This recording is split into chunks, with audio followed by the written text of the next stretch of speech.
एक video viral हुई जिसमें हम देख रहे थे कि लाहौर के एक ब्यूटी पार्लर में खुफिया तौर पर खवातीन की तस्वीर बनाने का अफसोसनाक वाक़या वो पेश आया।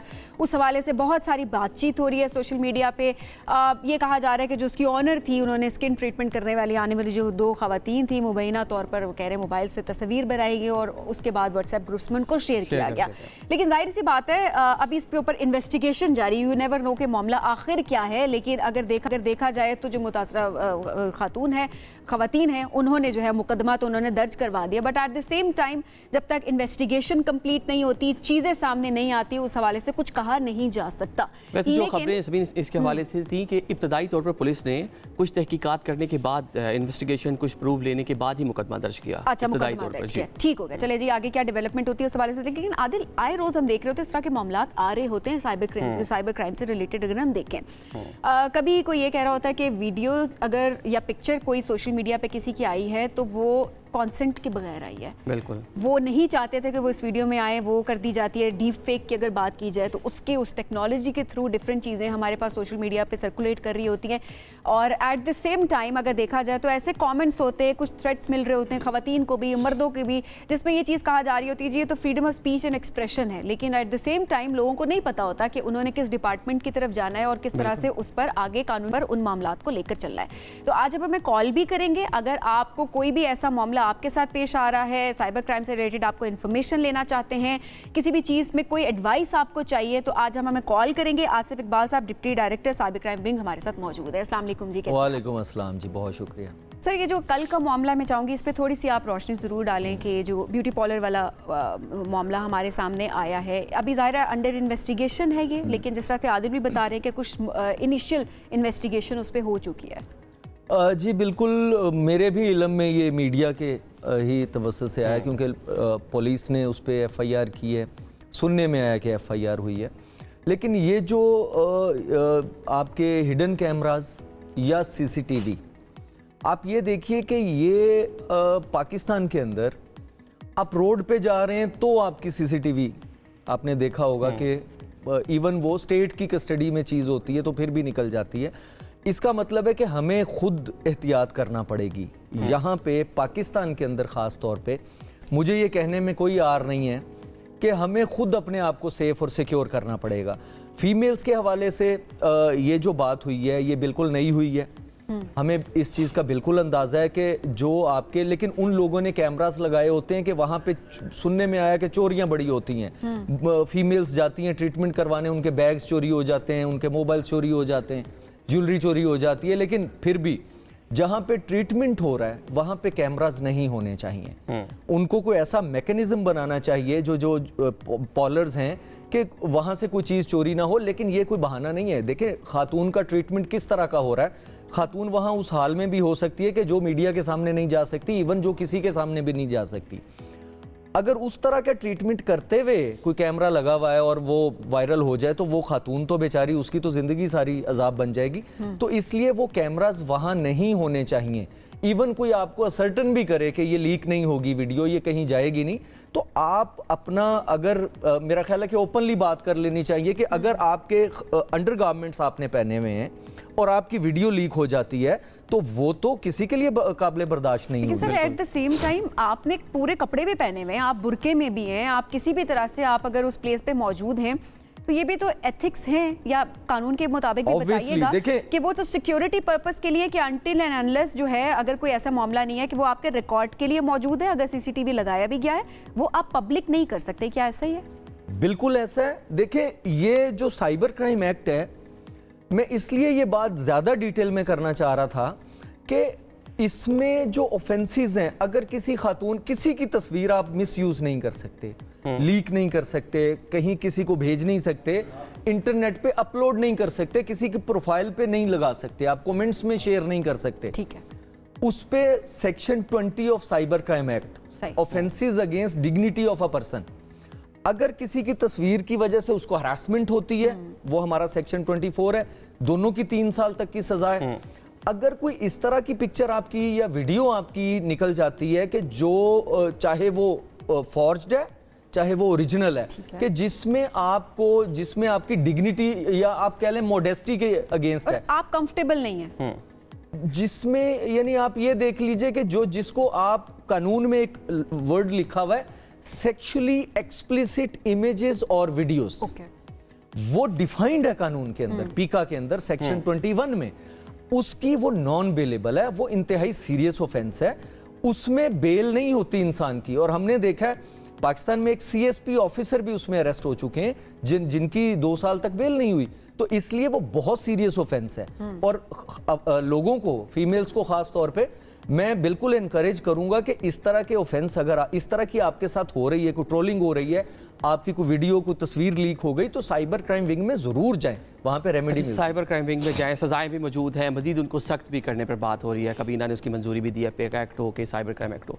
ये बताइएगा कि एक पाकिस्तानी शहरी आजकल मोबाइल का जिस तरह इस्तेमाल कर रहे हैं, सोशल मीडिया का इस्तेमाल कर रहे हैं, आप अपनी वीडियो बनाते हैं, तस्वीर बनाते हैं, बैकग्राउंड में कोई अगर आपके ऐसा शख्स आ जाता है जो विलिंग नहीं है उसमें आने के लिए, या उसको मालूम भी नहीं है कि वो उस वीडियो का पार्ट बन गया है, लेकिन उसने खुद किसी सोशल मीडिया प्लेटफॉर्म पर देखा है कि वीडियो उसकी है और उसमें बीच में मौजूद है, तो ऐसे में वो क्या कर सकता है?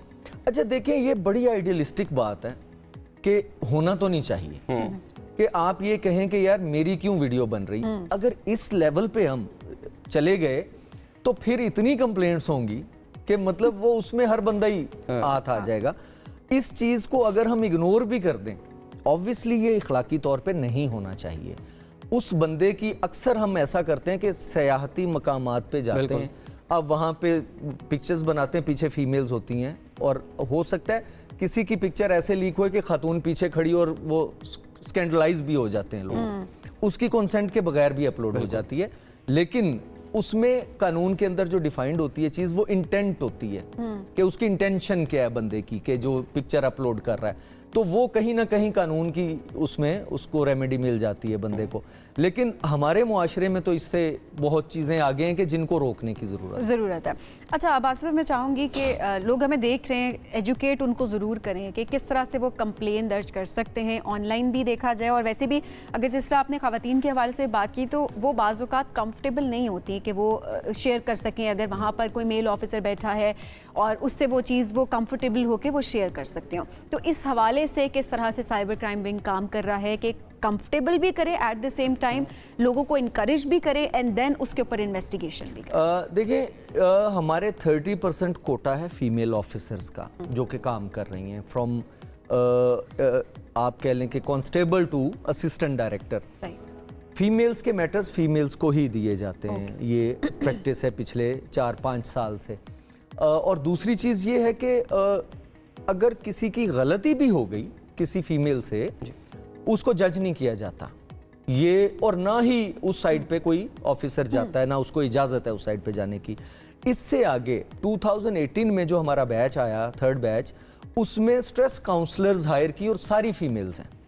हर आपके साइबर क्राइम विंग के ऑफिस के अंदर एक स्ट्रेस काउंसलर फीमेल मौजूद है जो कि साइकोलॉजिस्ट है बेसिकली, और उन्होंने आते ही देखना है कि अगर किसी का समझते हैं, कुछ ऐसे विक्टिम्स होते हैं जो इतनी लंबा स्पैन हो चुका होता है कि वो साइकोलॉजिकली उनको अफेक्ट हुआ होता है, तो उसमें फिर उनकी काउंसलिंग जो है वो साइबर क्राइम विंग के वो ऑफिसर करती हैं, और कंप्लेनेंट्स की, विक्टिम्स की, और जो कभी कभी ऑफेंडर्स जो होते हैं उनकी भी काउंसलिंग करने की जरूरत होती है। तो ये उनकी भी काउंसलिंग की जाती है ऑब्वियसली। उनकी भी कोई, अगर आप हमसे कुछ शेयर कर सकते बगैर नाम दिए, अगर कोई सीरीज वो कर रहा है, एक लड़की को ब्लैकमेल किया, दूसरी को किया, साइबर क्राइम विंग ने उसको पकड़ा एक लड़की को हरास करने के चक्कर में, उसके मोबाइल से वो सारा कुछ निकाल आता है कि उसके वो एक सीरियल वो कह लें कि ब्लैकमेलर है, तो फिर उसकी काउंसलिंग की जरूरत होती है। तो वो जिस तरह की काउंसलिंग की उसको जरूरत होती है वो हम कर देते हैं। अच्छा, इसमें अब डिफाइन जाहिर है उसको नहीं कर वो बड़े अच्छे से कर देते हैं। वो अब हमें जाहिर है 15 साल हो गए काम करते हुए। आप यकीन कीजिए कि साइबर क्राइम विंग के जितने ऑफिसर्स हैं, टेक्निकल हैं, एक तो कंप्यूटर साइंस बैकग्राउंड के लोग हैं, sub inspector, investigation officers, even constables भी। दूसरा ये होता है उनका कि अभी हम इतने अरसे से हम काम कर रहे हैं, हमें लगता है कि हम काउंसलर भी हो गए हैं किसी हद तक, यानी हम भी उस बच्ची को, उस फीमेल को जो इस ट्रॉमा में होती है उसको निकालना अब हमें किसी हद तक आ गया है। मतलब मुल्जिम को ट्रीट करने का हर तरीका आप लोग सीख गए हैं, मुल्जिम जिस तरह वो को ट्रीटमेंट चाहता है वैसे ट्रीट कर लेते हैं ज्यादातर। देखें ज्यादातर उसमें देखें हाथ उसको हम नहीं लगा सकते। दुनिया में जो इन्वेस्टिगेशन के रूल्स हैं वो पूरी दुनिया में चेंज हो गए कि जो आपका ये ट्रीटमेंट है ना वो आप फिजिकल ट्रीटमेंट से नहीं, उस शुरू ही यहाँ से जी होती है ना, एब्सोल्युटली तो आपको हिट भी यहीं पे करना है, यहीं पे हिट करना है और आप कर जाते हो। अब आपको पता है। अच्छा, जो ठीक है, एक कॉलर हमारे साथ है आदिल, पहले इमामुद्दीन है जी हमारे साथ नौशहरा से, उनसे बात करते हैं जी। अस्सलाम वालेकुम, क्या कहना चाहेंगे? वालेकुम अस्सलाम जनाब, मेरे साथ फ्रॉड हुआ है, मेरे पैसे निकल गए हैं, मेरे पैसे निकल गए हैं। ये जी ये सीड के और फर्टिलाइजर के पैसे आते हैं। तो मेरी 7-8 एकड़ जमीन है ये डिस्ट्रिक्ट नौशहरा फिरोज में, यहाँ पर एक मोमिन कलोड़ो के नाम उसको लेसन मिला हुआ है।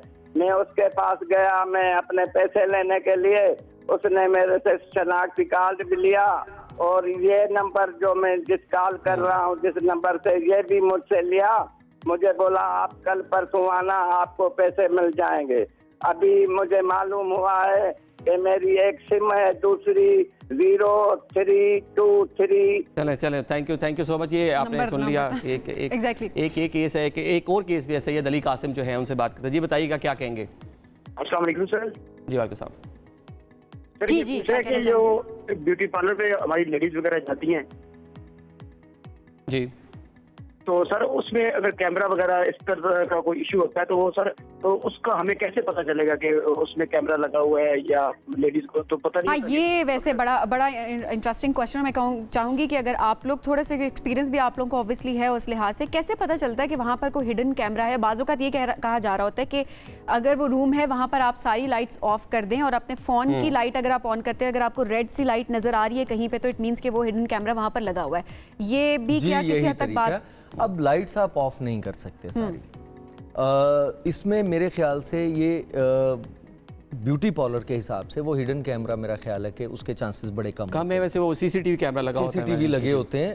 वो कोई इस तरह की जगह पे तो आप जाते नहीं हैं कि जहाँ पे हिडन कैमराज हों और जिनका ये काम हो, लेकिन ये कि अंदाज़ा आपको हो जाता है। बाकी अगर हिडन कैमरा देखना है तो उसका यही तरीका कि लाइट ऑफ करके अपना मोबाइल का कैमरा ऑन करके तो वो पता आप करेंगे तो पता चल जाएगा। रेड सी लाइट आ जाती है उसमें, वो पता चल जाता है। लेकिन यहाँ पे सीसीटीवीज होते हैं और ये लोगों को इस सबसे ज़्यादा ये तरीका है लोगों को बताने का कि आप अवेयरनेस दें उनको भी कि जो ब्यूटी पार्लर चला रहे हैं। अब देखें, एक अगर ब्यूटी पार्लर का ये स्कैंडल आया ना तो उनका कहीं से कहीं बिजनेस नीचे चला जाता है, लोग पैनिक कर जाते हैं। अच्छा, जो ये साइबर फ्रॉड्स हैं, हम देखें जिस तरह अभी कॉलर ने बताया कि फ़ोन करते हैं, आपसे नंबर मांगेंगे और आपका बैंक से जो बैलेंस है वो ज़ीरो हो जाएगा। इसके साथ हम देखें इंटरनेशनल मार्केट में जिस तरह से अमेज़ॉन, वॉलमार्ट पाकिस्तान से बैठ के बहुत से फ्रॉड होंगे, एक लंबी कहानी है। लेकिन लोकल जो यहाँ पर फ्रॉड हो रहे हैं उसको कैसे रोक सकते हैं? देखिए, उसको रोकना तो खैर वैसे भी फ्रॉड रुक नहीं सकते, कम हो सकते हैं। उसका ये तरीका है कि पाकिस्तान में जो मेरी अंडरस्टैंडिंग है, गैंग्स पकड़े जाते हैं, लोग आइडेंटिफाई हो जाते हैं।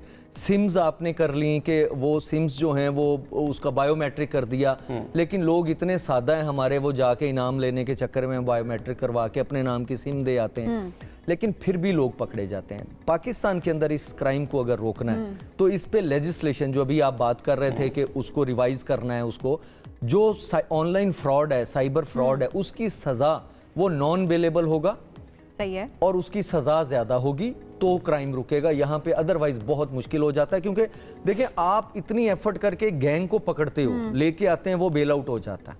तो वो इसलिए वो जो है ना, उनको डेटरेंस जब तक नहीं होती किसी उसकी, तो वो तब तक क्राइम नहीं रुकता। ठीक हो गया। अच्छा आसफ, अब अगर देखा जाए डीप फेक की हम बात करें, एआई की बात करें हम अगर, तो उसके थ्रू भी बहुत सारी वीडियोस हमारे सामने आ रही होती हैं और पिछले दिनों भी हमने देखा कि कुछ ऐसी चीज़ें सामने आई हैं इन्फ्लुएंसर्स की भी, और इस तरह से लोग उसका गलत इस्तेमाल कर रहे होते हैं।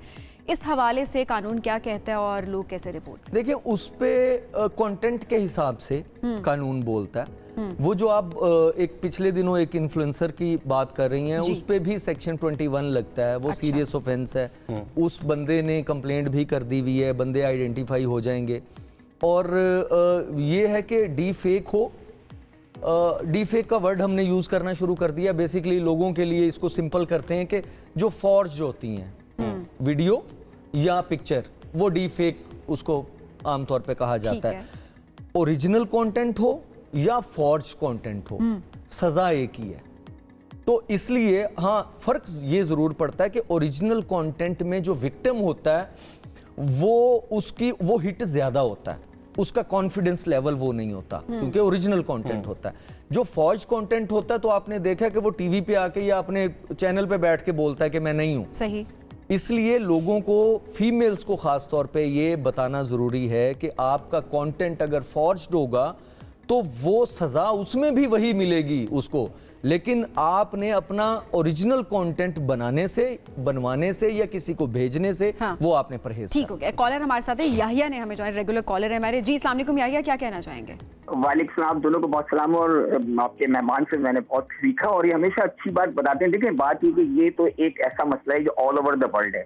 अब बाइडेन ने सबसे बड़ा अपना जो बजट में बड़ा हिस्सा रखा है साइबर सिक्योरिटी पे रखा है। ये ब्रीच होता है, दुनिया भर में होता है, हैकिंग भी होती है, लेकिन मेरा इससे 2-3 सवाल है। एक तो मेरा सवाल है, कोई भी बैंक है अगर वो बैंक अपनी रूल्स एंड रेगुलेशन कैसे बनाता है, अपनी सिक्योरिटी कैसे मजबूत करता है, उनके ऊपर क्या चीज लागू होती है कि अगर वो अपने कस्टमर को फ्रॉड से बचाएं, क्योंकि वो भी रिस्पॉन्सिबल होता है। और दूसरी बात ये कि अगर हमें अवेयरनेस, हम देखें हमें हमारे बच्चों को गैजेट्स पढ़ा देते हैं, सब चीजें दे देते हैं, हम खुशी से बताते हैं मेरा बच्चा ये है, लेकिन उनको इसके जो प्रोज एंड कॉन्स हम ये नहीं बता रहे होते। और हमें एक शऊर जो है ना पैदा करना हमारी जरूरी, क्योंकि देखिए ये सिर्फ एक इन्फ्लुएंस जो होता है ना, अगर आप कोई भी कंटेंट देते हैं, ये सिर्फ एक तो ये फ्रॉड अलग बात है, आपकी पूरी माइंड सेट चेंज हो जाते हैं, आपके मुल्क के हालात। यानी इवन मैं आपको बताऊं, अभी एक रिसेंटली इसराइल के एक वजीर थे, उन्होंने कहा कि एक क्लिक और बटन पे पूरी नेशन झुक जाती है। तो ये इतना बड़ा मसला है।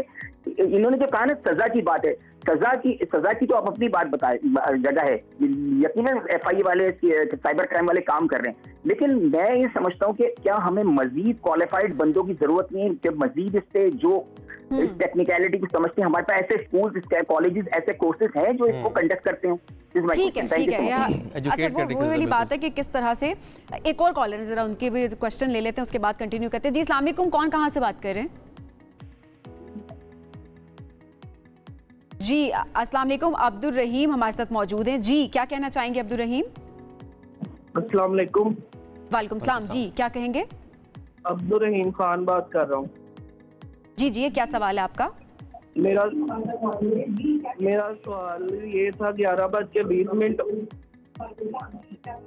जी ठीक हो गया। टीवी का वॉल्यूम प्लीज अपना बंद कर दिया करें जब आप कॉल कर रहे होते हैं, बहुत मुश्किल होती है और फिर किसी और कॉलर को ज़्यादा मौका देना बहुत ज़रूरी होता है। अच्छा, याहिया ये बात कर रहे थे कि क्या हमें ज़्यादा लोगों की ज़रूरत नहीं है कि हम ज़्यादा क्वालिफाइड लोग लेकर आएँ, जिस तरह से बाहर के ममालिक में भी काम हो रहा है कि वो ज़्यादा बजट भी रखते हैं और इन्वेस्ट करते हैं इस चीज़ के ऊपर, ताकि लोगों को जो है वो साथ में एजुकेट करने की भी बात करते हैं, बच्चों को एजुकेट भी करें। जी बिल्कुल, ये उनका वो मुझे बड़े सेंसिबल क्वेश्चंस हैं उनके, जो आम आदमी नहीं करता। देखिए पहली चीज़ तो ये कि एजुकेट करना हमें, ये मेरे ख्याल से ये इसको साइबर सिक्योरिटी को और सोशल मीडिया के पे जो बिहेव करते हैं हम, इसको हमें करिकुलम का हिस्सा बनाना पड़ेगा। ठीक है, इस पे काम करेंगे। सर सॉरी इंटरप्शन के लिए, क्योंकि जाहिर सी बात है वक्त हमारे से बहुत कम है। मैं चाहूंगी कि 1-2 क्वेश्चन से उनको जरा एड्रेस जरूर कर लें।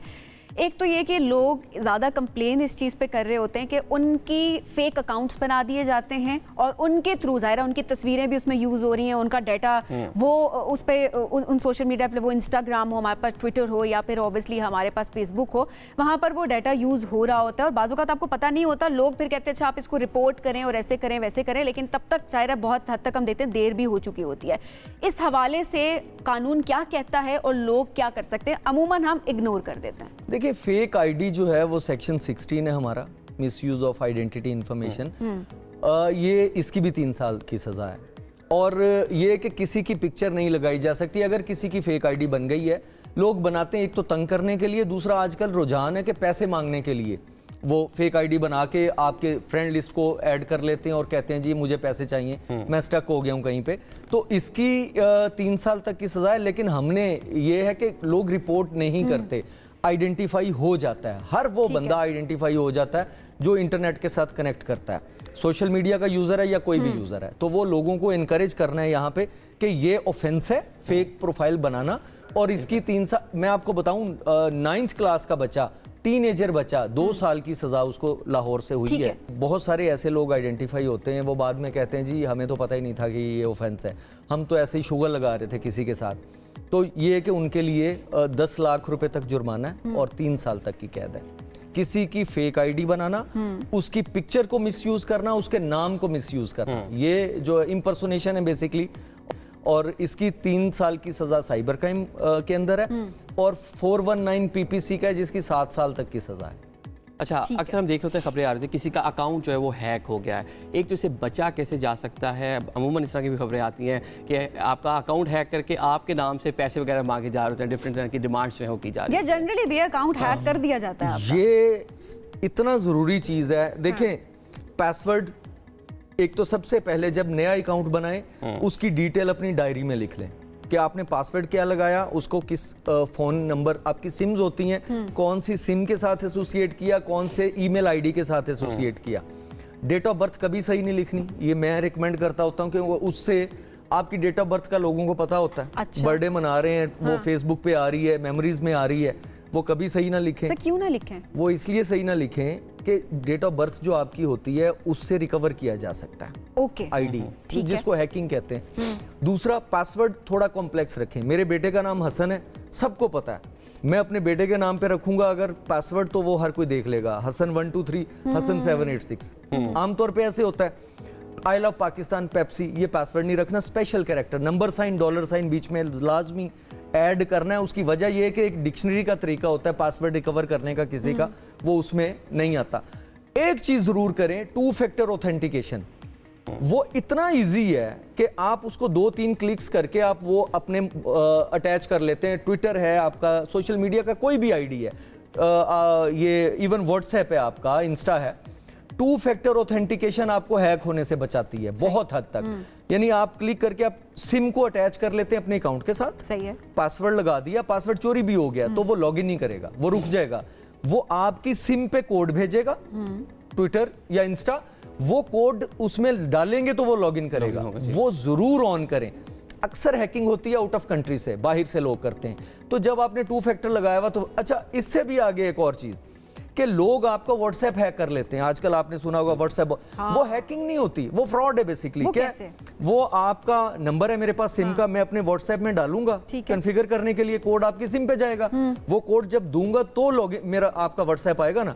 साथ ही मैं आपको कॉल कर देता हूं, मैं अभी किसी को पैसे भेज रहा था, वो गलती से आपके पास कोड आ गया, आप बैठे खाना खाते, आप कहते हैं बेटा ये कोड है, तो वो आपके व्हाट्सएप का होता है।